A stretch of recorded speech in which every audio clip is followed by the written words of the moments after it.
శ్రీ మహాగణాధిపతయే నమః. శ్రీమాత్రే నమః. మాచిరాజు భక్తి ప్రేక్షకులందరికీ నమస్కారం. దసరా శరన్నవరాత్రుల సందర్భంగా మాచిరాజు భక్తి ప్రేక్షకులందరికీ జగన్మాత ఆయురారోగ్య అష్టైశ్వర్యాలు కలిగింపజేయాలని, సకల సంతోషాలను అనుగ్రహించాలని కోరుకుంటూ ప్రేక్షకులందరికీ దసరా శరన్నవరాత్రి శుభాకాంక్షలు. దసరా శరన్నవరాత్రుల్లో 3వ రోజు అమ్మవారు ఏ అలంకారంలో భక్తులకు దర్శనమిస్తుందో, ఇంట్లో పూజ చేసుకోవాల్సిన టైమింగ్స్ ఏంటో, ఎలాంటి పుష్పాలతో అమ్మవారిని పూజించాలో, ఏ నైవేద్యాలు సమర్పించాలో, ఎలాంటి స్తోత్రాలు చదువుకుంటే అమ్మవారి అనుగ్రహం కలుగుతుందో ఈ వీడియోలో మనం తెలుసుకుందాం.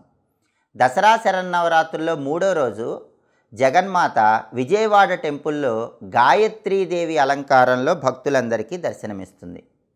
అలాగే శ్రీశైలం టెంపుల్లో చంద్రఘంటాదేవి అలంకారంలో భక్తులకు దర్శనమిస్తుంది. 3వ రోజు ఇంట్లో అమ్మవారి పూజ చేసుకోవాల్సిన టైమింగ్స్ ఏంటంటే, తెల్లవారుజామున 5:08 నుంచి ఉదయం 11:34 మధ్యలో ఎప్పుడైనా సరే 3వ రోజు పూజ చేసుకోవచ్చు.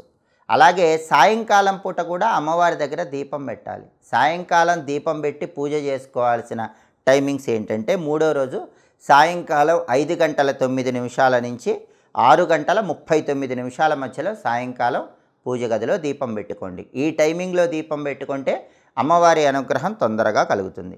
అలాగే గాయత్రి అమ్మవారికి కనకాంబరం రంగులంటే ఎంతో ప్రీతిపాత్రం కాబట్టి కనకాంబరం రంగులో ఉన్నటువంటి రవిక వస్త్రాన్ని కానీ చీరను కానీ అమ్మవారికి సమర్పిస్తే చాలా మంచిది. అలాగే గాయత్రి అమ్మవారికి తామర పుష్పాలు, కలువ పూలంటే చాలా ఇష్టం కాబట్టి 3వ రోజు ఇంట్లో అమ్మవారిని పూజించేటప్పుడు గాయత్రీదేవి అష్టోత్తరం చదువుకుంటూ తామర పుష్పాలతో, కలువ పూలతో అమ్మవారిని పూజించండి. అష్టోత్తరం మొత్తం చదువుకోవటం వీలు కాకపోతే ఒక ప్రత్యేకమైనటువంటి మంత్రాన్ని 21 సార్లు చదువుకోవాలి. ఆ మంత్రం ఏంటంటే, గాయత్రి వ్యాహృతి సంధ్య ద్విజబృంద నిషేవిత. ఇది మంత్రం. ఈ మంత్రం 21 సార్లు చదువుకోండి. గాయత్రి అమ్మవారికి ప్రీతిపాత్రమైన నైవేద్యాలు అల్లంగారెలు, నల్లటి శనగలు. కాబట్టి అల్లంగారెలు కానీ నల్ల శనగలు కానీ గాయత్రీదేవికి నైవేద్యంగా సమర్పించండి. అలాగే శాక్తేయ రూపంలో చంద్రఘంటాదేవి అలంకారం మనకి శ్రీశైలంలో దర్శనమిస్తుంది కాబట్టి ఇంట్లో దీపారాధన చేశాక చంద్రఘంటాదేవి అలంకారానికి సంబంధించిన ఒక శ్లోకాన్ని 11 సార్లు చదువుకోవాలి. ఆ శ్లోకం ఏంటంటే, పిండజ ప్రవరారూఢ చండకోప అస్త్రకైర్యుత ప్రసాదం తనుతే మహ్యం చంద్రఘంటేతి విస్తృత. ఇది శ్లోకం. ఈ శ్లోకాన్ని 11 సార్లు చదువుకోండి.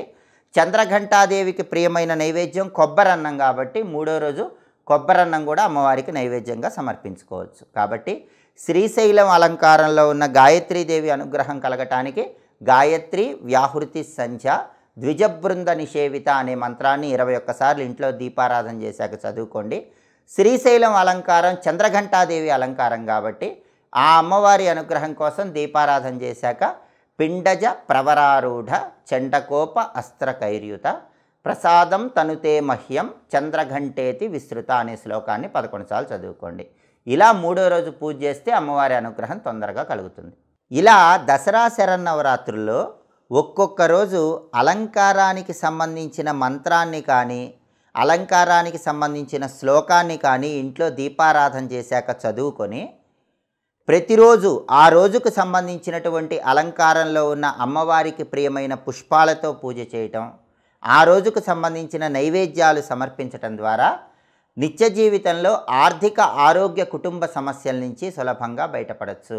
సంవత్సరం మొత్తం అనుకున్న పనులు అనుకున్నట్లు దిగ్విజయంగా పూర్తి చేసుకోవచ్చు. అప్పుల బాధలు, మొండి బాకీల సమస్యలు, శత్రు బాధలు, నరదృష్టి ఇవన్నీ తొలగింపజేసుకోవాలంటే ఒక్కొక్క రోజు ఒక్కొక్క అలంకారాన్ని బట్టి ఆ శ్లోకం కానీ మంత్రం కానీ చదువుకోండి. పుష్పాలతో పూజ చేయండి, నైవేద్యాలు సమర్పించండి. ఇలా చేయటం ద్వారా అమ్మవారి అనుగ్రహానికి ప్రతి ఒక్కరూ సులభంగా పాత్రలు కండి.